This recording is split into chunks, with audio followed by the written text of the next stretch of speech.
설 연휴 기간이에요. 뭐 아직 이제 친인척들 만나고 계신 분들도 계시고, 뭐 이미 설을 다 세고 오신 분들도 계시고, 또 이곳으로 이렇게 다 모여서 아직까지 안 가고 다 버티고 있는 집들도 있고, 다양합니다. 다양한데 여러분은 명절이 되면 뭐가 제일 스트레스예요? 이 명절 되면 이게 올라오잖아요. 그죠? 경기도 나라 경기가 어려워서 여기저기 막 돈 들어갈 때가 많아지는 게 아마 굉장한 부담이 되실 수도 있어요. 아니면 썩 내키지 않는 분들과 만나야 된다는 그 1년에 한두어 번의 그 강한 압박감, 또 취업 준비생들에게 오는 그 강한 압박감, 이 어른들을 어떻게 만날 것인가, 결혼 못하고 있는 분들이 또 스트레스 받는 뭐 여러 가지가 있어요. 그래서 그런 인간관계가 또 부담이 되기도 합니다. 근데 제가 이렇게 좀 통계를 보면 돈도 돈인데 말이죠, 정말 많은 사람들이 만남 자체를 버거워해요. 이런 명절에 사람 만나는 것을 힘들어합니다. 어떤 집은 오랜만에 형제 친척들이 모였는데도 불구하고 마무리는 꼭 싸움이에요. 잘 모여서 반갑게 인사하고 모였다가 그날 밤부터 이제 부어라 마셔라 쳐라 막 이렇게 하다가 꼭 싸움으로 마무리하는 집들도 있어요.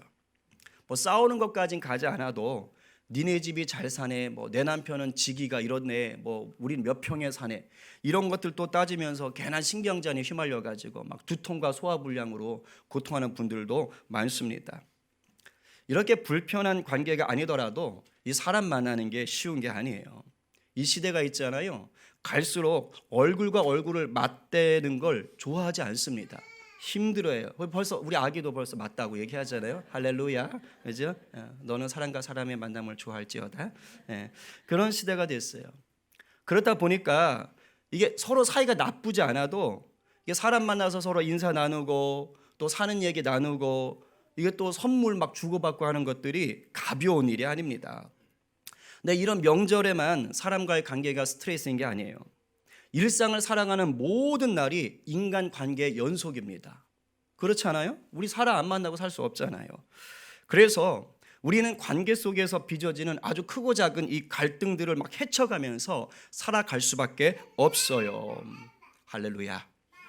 아멘. 아멘을 저렇게 표현하는 거예요. 그래서 일이 좀 힘들어도 함께 근무하는 사람들과의 관계가 정말 좋잖아요. 그럼 일 힘든지 몰라요. 경험해 보셨을 거예요. 막 일이 정말 고돼도 막 서로 챙겨주고 위로하고 격려하면요 막 해내요. 그런데 일이 쉬워도요, 함께 근무하는 사람들이 속된 말로 죄송합니다, 지랄 같잖아요. 그러면 그 일터는 지옥이고 전쟁터예요. 막 지긋지긋해요. 막 지긋지긋해요.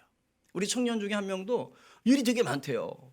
그런데 그 일보다 더 힘들게 만드는 건 아주 그냥 그렇대요. 직장 상사라고. 그렇죠? 그게 너무 힘들답니다. 때로는 다른 사람과 관계 맺는 것이 힘들어서 아예 이제 만남을 포기하죠. 막 10년, 20년, 30년이고 자기 방 안에 딱 처박혀 가지고 안 나오는 운둔형 외톨이들 실제로 있지 않습니까? 일본에 굉장히 많고 우리 한국도 지금 예외가 아닙니다. 이런 사람들은 뭐 합니까? 온종일 게임하는 거예요. 게임. 사람이 아닌 기계하고 대화하는 거예요. 어쩌다 사람과 만나다 치더라도 얼굴과 얼굴 대면하지 않습니다. 다 SNS로, 사이버 상에서 가식적으로 그렇게 만나는 것입니다. 다행히도 여기에 나오신 분들은 오늘 여기에 나왔다는 사실 하나만으로 운둔형 외톨이는 아닌 거라요. 안심하시기 바랍니다. 은혜. 그러나 우리들 가운데 여전히 사람들과의 관계가 부담스러운 분들이 의외로 많아요. 어떠세요? 여러분들은 스스로 생각할 때 내가 인간관계를 잘하는 사람이라고 생각하십니까? 아니면 좀 서툴다라고 생각하십니까? 남들이 나를 볼 때 인간관계를 잘하는 것처럼 봐주는데 사실 정작 내 안에서는 이게 연기하고 있는 것, 이런 분들이 있을 수 있어요. 그죠? 혹시 그렇게 살지 않으세요? 아니면 남들이 나를 볼 때는 저 사람 까칠해, 저 사람하고 관계하는 건 부담스러워 라고 생각을 하고 있는데 정작 자기는 몰라. 생활 잘하는 줄 알아? 이렇게 생활하시는 분들도 있을 수 있어요. 어떠세요? 어떻게 사십니까? 오늘은 이 새롭게 시리즈 네 번째로요, 바로 인간관계에 대해서 말씀드리려고 해요. 원래는 마음에 대해서 하려고 했는데 이 추석 명절이기 때문에 사람 만나는 게 많으니까 제가 오늘 이 주제로 들고 나왔어요. 우리가 예수 그리스도를 믿고 새로운 피조물이 되었다라는 것은 단순히 새 물건이 되었다라는 것이 아닙니다. 제가 새로운 피조물에 대해서 말할 때 첫 시간에 핸드폰 예를 들었어요. 핸드폰을 수리해서 쓰는 것이 아니라 아예 새로운 핸드폰으로 바꿔받는 것과 비슷하다. 그런데 핸드폰을 새 것으로 바꾼 후에 여러분들은 어떻게 하십니까? 오, 새 핸드폰이 생겼네? 그리고 서랍 속에 처박아 놓나요? 새 핸드폰이 생겼네? 그리고 금고에다가 보관하시나요? 그런 사람 한 사람도 없습니다. 새 핸드폰을 받았으면 이제 그걸 가지고 뭐예요? 신나게 사용합니다. 무슨 말이에요? 새 핸드폰이 나와 다시 관계를 맺는 거예요. 예수 안에서 새로운 피조물로 거듭난 우리도 똑같습니다. 새로운 피조물이 되었다는 것은 이제 이 땅에서 예전과 다른 새로운 관계를 맺고 누리며 살게 되었다라는 이 말이에요. 사도 바울의 표현을 빌리자면 구습을 따르는 옛사람을 벗어버리고 이제는 새 사람을 입고 살게 되었다는 것입니다. 어둠을 벗고 빛의 자녀로 살아간다는 것입니다.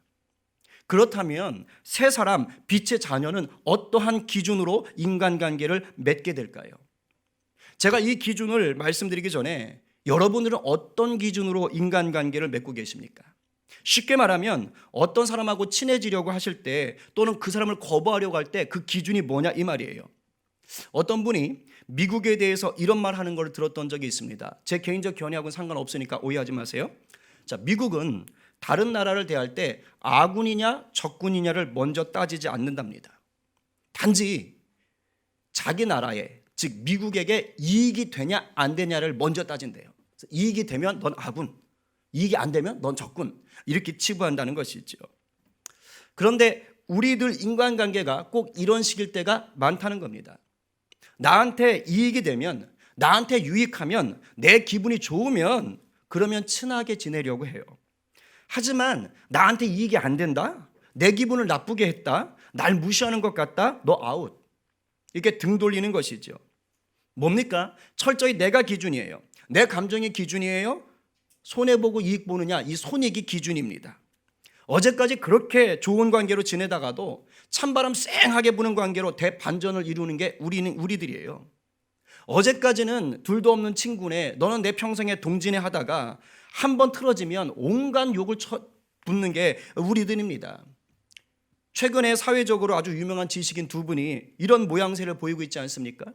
한때는 방송도 같이 하시면서 한 목소리를 냈던 분들이에요. 근데 요즘 완전히 견원지간이에요. 서로 으르렁거립니다. 그냥 아주 페이스북에서 그냥 방송에서.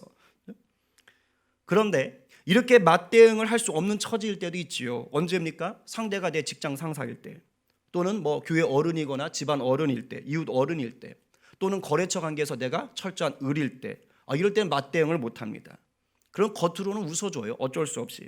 하지만 마음은 딱 닫아듣죠. 그래서 저걸 어떻게 하면 확 이러면서 속으로는 온갖 저주를 퍼붓습니다. 지극히 형식적인 관계로만 나가는 거예요. 혹시 여러분도 이런 기준으로 다른 사람들과 관계를 맺고 있지는 않으시는가? 말로는 예수님의 사랑을 운운하시면서 정작 사람들을 대할 때는 아주 본능적으로 내 감정이나 내 자존심이나 내 손익을 따지고 있지는 않으시는가?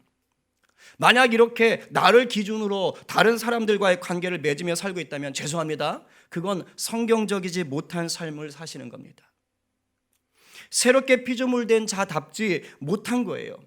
여전히 옛사람의 습관을 따라 살고 있는 것입니다. 구원은 받았을 수 있어요. 그러나 성경이 말하는 새로운 피조물다운 삶은 아직 살지 못하는 것이에요. 저를 비롯해 옛사람의 기준, 내 중심의 관계 맺음에 머물고 있는 분들이 계시다면 오늘 이 말씀이 영적인 도전이 되기를 간절히 축원합니다. 오늘 말씀은 우리가 모르는 걸 새롭게 배우는 게 아닙니다. 이미 많이 들으셨을 거예요. 그 말씀을 다시 듣는 것입니다. 그러나 늘 듣던 말이요, 잔소리가 되지 않는 그런 시간이 와요. 바로 언제입니까? 성령이 나를 터치하실 때예요. 오늘 늘 듣던 말이지만 성령께서 우리의 마음을 터치하셔서 계시로 임하시고 나를 바꾸시는 그런 계기가 되기를 간절히 축복해요. 내가 뻔히 아는 말씀이라고 우습게 여기지 말고요, 성령께서 나를 빚으시고 다듬어 가시는 은혜의 말씀으로 우리 모두를 붙잡아 주시기를 간절히 축원합니다. 그렇다면 예수 안에서 새로운 피조물이 된 성도는 어떠한 기준으로 인간관계를 맺어야 될까요? 오늘 본문이 바로 그 말씀이에요.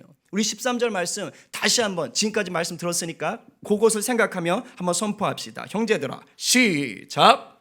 형제들아 너희가 자유를 위하여 부르심을 입었으나 그러나 그 자유로 육체의 기회를 삼지 말고 오직 사랑으로 서로 종 노릇하라. 아멘.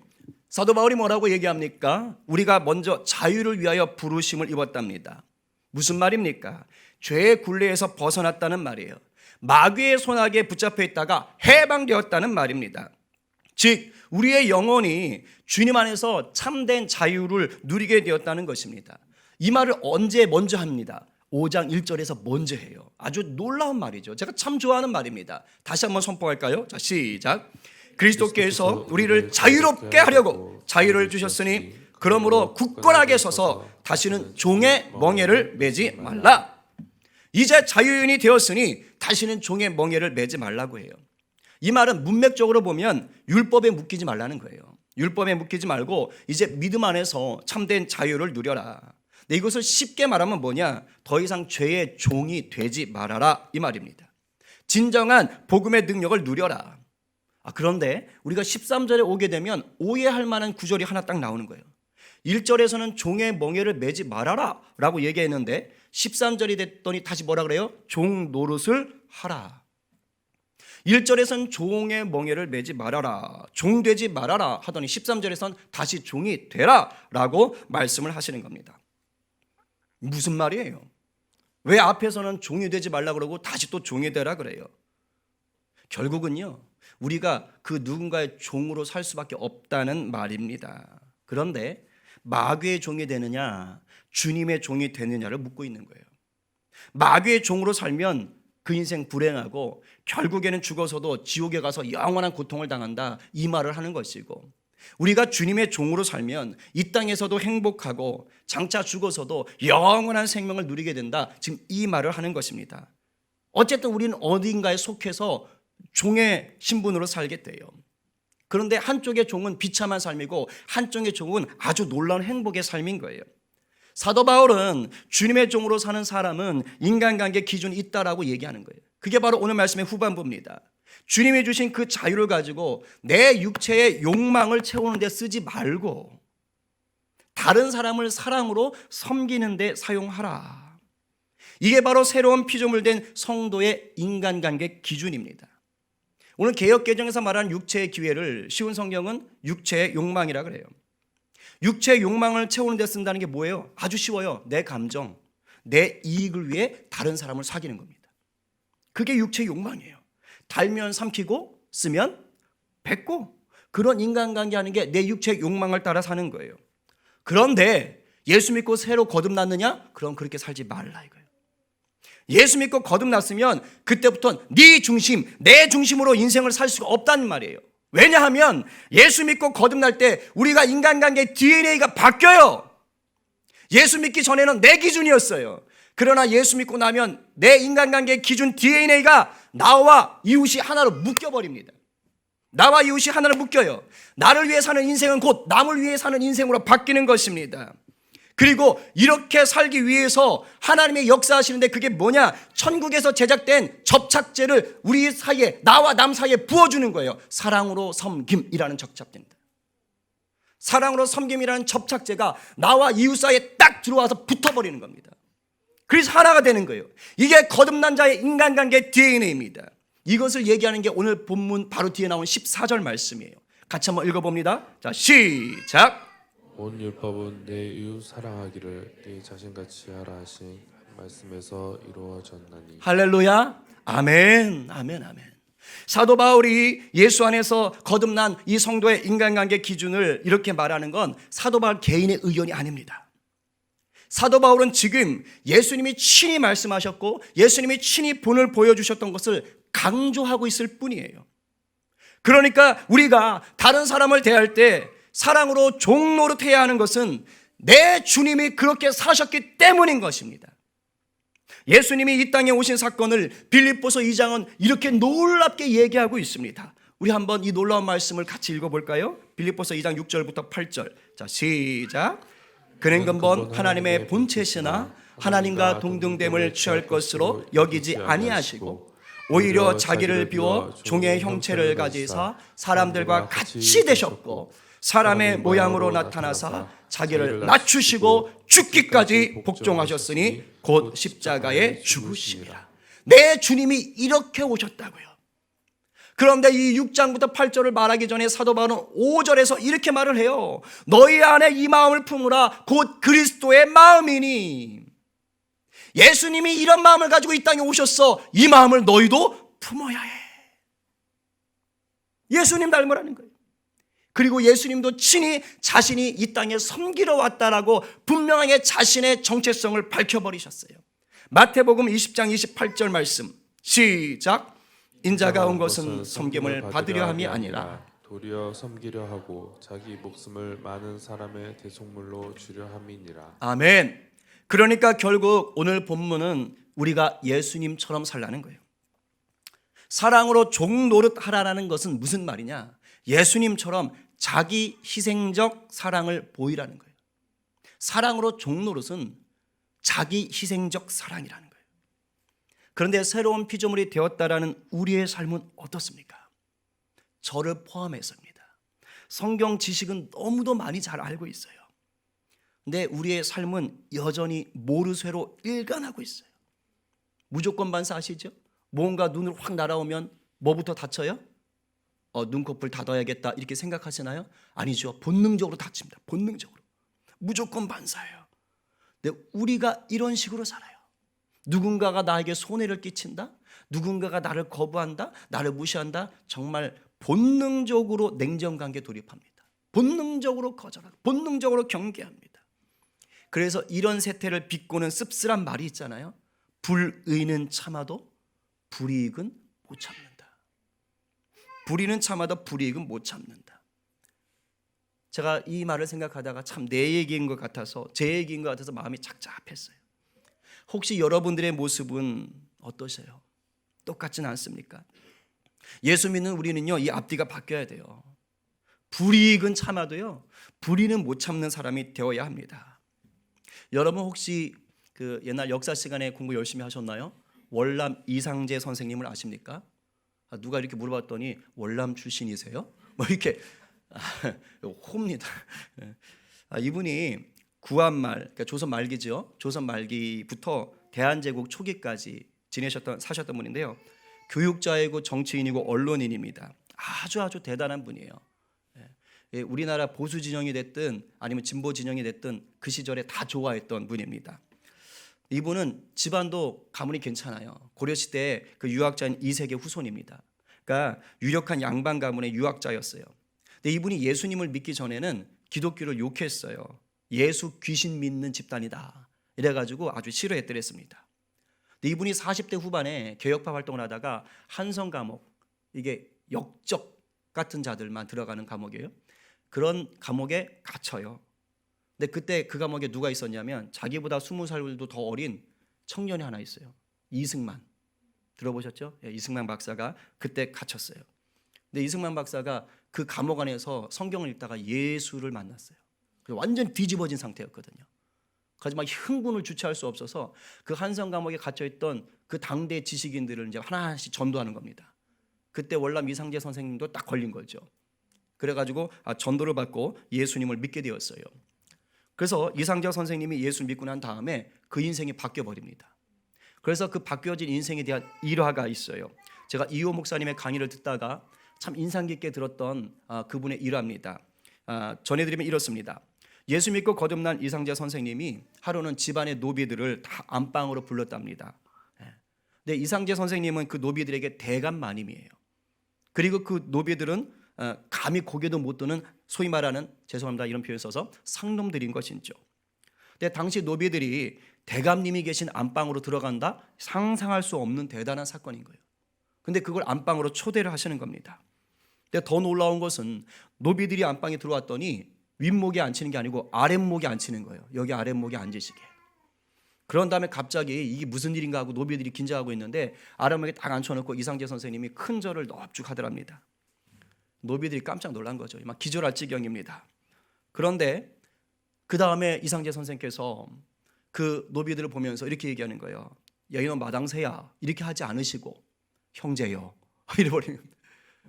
그리고 허든이라는 그 계집종에게는 이렇게 말하는 거예요. 자매님. 얼마나 놀랬겠어요. 피 하나 섞이지 않은데 형제라니. 그죠? 내가 노비인데 내가 자매라니. 근데 거기서 끝나질 않아요. 이 이상재 선생님이 갑자기 눈물을 뚝뚝 흘리면서 이렇게 말씀했대요. 하나님이 형제님, 자매님과 나를 평등한 인간으로 창조하셨는데 내가 하나님 말씀은 모르고 공자님 말씀만 알아가지고 나는 양반이라고 여러분은 상놈이라고 그동안 차별했던 내 죄를 용서해 주십시오. 그러면서 눈물을 툭툭 흘리면서 사죄하더래요. 이 얼마나 놀라운 사건이에요. 양반이 상놈에게 절을 했다면 상놈보다 더 낮아졌단 말이잖아요. 신이 인간으로 낮아진 것처럼 낮아지는 거예요. 이뿐이 아닙니다. 이분이 이제 개인적으로 예수 믿고 나니까 자기 스스로가 이 토지하고 재산을 다 정리하면서 토지개혁과 신분해방을 실천했대요. 노비들의 신분을 다 양반으로 올려주고 자기 재산을 다 나눠주는 거예요. 무슨 말이에요? 그동안 자기가 당연하게 누렸던 혜택, 편리함을 다 버리는 거예요.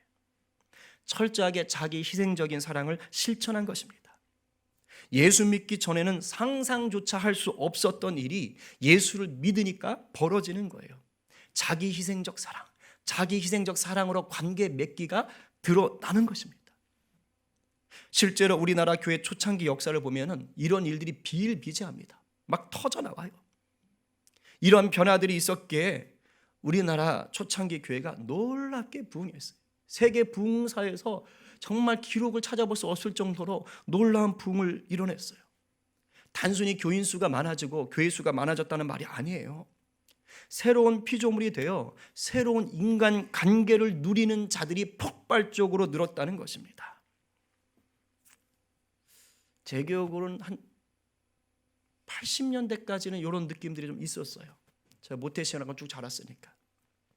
근데 오늘날 우리 시대에서 우리 시대의 교회를 보면 이런 모습을 찾기가 쉽지 않아요. 주님의 희생적인 사랑이란 말은 많은데 이게 생명력을 잃어버린 그냥 구호로 전락해 버렸어요. 그냥 내 권리, 내 감정, 내 이익이 더 중요해요. 이 문화적인 현상이기도 해요. 내가 중요해. 내가 세상의 중심이야. 이런 교육과 이런 문화의 영향도 많지요. 근데 여러분, 이건 뭔가 많이 잘못된 거예요.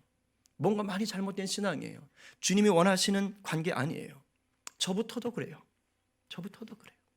여러분 2020년 올 한 해 정말 새롭게 살고 싶습니까? 날마다 새롭게 살고 싶으십니까? 날마다 새롭게 예수 믿는 성도답게 살아보고 싶으십니까? 그렇다면 오늘 나의 인간관계를 다시 한번 점검해 봅시다. 내 인간관계 기준을 점검해 봅시다. 예수님 우리랑 관계하러 오셨거든요. 인간관계 기준 반드시 점검하셔야 돼요. 내가 성경적 기준을 따라 살고 있는가? 아니면 여전히 구원받았는데도 불구하고 세속적인 기준을 따르고 있는가? 바뀌어야 돼요. 바꾸어야 돼요. 오늘 읽질 않았지만 16절 말씀에서 우리가 여기서 바꿀 수 있는 그 힌트가 나와요. 내 힘으로 안 되죠. 누구를 따라가야 됩니까? 성령님의 도움을 구하고 성령님을 따라가야 됩니다. 그럴 때 나의 그 기준 삼던 그 육체의 욕심을 이길 수가 있습니다. 이제 정리합니다. 내가 좀 손해를 봐도, 내 감정이 좀 상해도, 내가 좀 무시를 당해도, 그래도 내 주님이 기뻐하시는 일이라면, 주님 나라 위한 것이라면, 예수님의 사랑을 심을 수 있는 것이라면, 그러면 기쁨으로 감당해야 되는 거예요. 마음으로도 웃으면서 섬길 수 있어야 되는 거예요. 내 손에, 내 발에, 내 옷에 좀 더러운 거 묻어도 그냥 내가 먼저 섬길 수 있어야 되는 거예요. 가끔 교회를 하다 보면 이런 생각 들어요. 왜 나만 계속 이래야 돼?